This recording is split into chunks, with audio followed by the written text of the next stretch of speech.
troisième et dernier plan de la soirée. Ici avant on y vendait de la FI et maintenant on y fait des cocktails. Nous sommes aux Collections Café et c'est rue Gabriel Péry.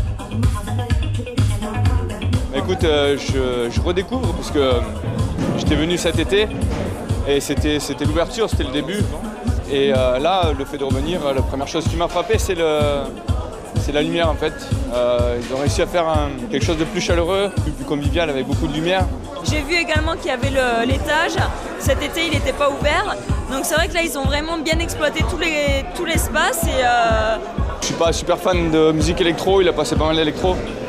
Après des petites... Il y a eu du Johnny et du Beko quand même. Voilà, des petites rétros, des petites régressions, hein, Johnny, Edith Piaf, tout ça. Moi, des fois ça passe, mais c'était un peu limite pour moi.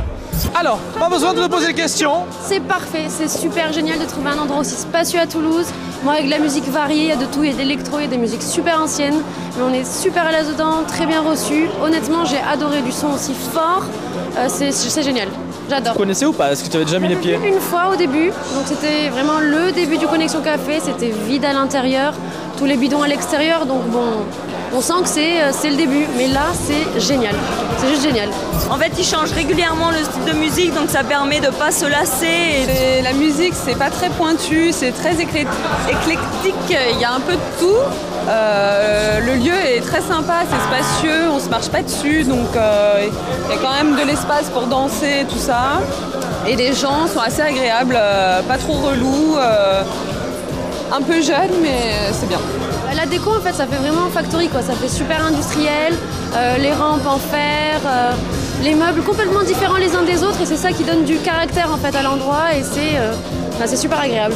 Ça change de ce qu'il y a à Toulouse. Moi, venant de Paris, ça me surprend pas trop. Ouais, bravo quoi. Non, c'est une bonne idée de récup, ça va avec le lieu un peu industriel. Alors avant c'était apparemment, parce que je suis arrivé en cours de route, mais c'était un magasin connexion de hi-fi. Donc du coup c'est un grand volume qu'il faut remplir quoi. Ah complètement, tout l'enjeu est là justement d'arriver à remplir beaucoup de monde dans un concept novateur, comment arriver à faire apprécier aux gens un mélange culturel et générationnel. Là aussi on veut complètement sortir des endroits habituels où on a une piste de danse, un disjockey, qui est quelque chose qui est en train de proliférer de façon un petit peu blasante, et nous on voulait dire on peut faire de l'artistique et attirer beaucoup de monde, c'est-à-dire on est ouvert absolument à tout, pourvu que ce soit intéressant, alternatif, culturel. Venez nous voir vous artistes, vous associations avec des projets intéressants et faisons quelque chose de beau chez nous.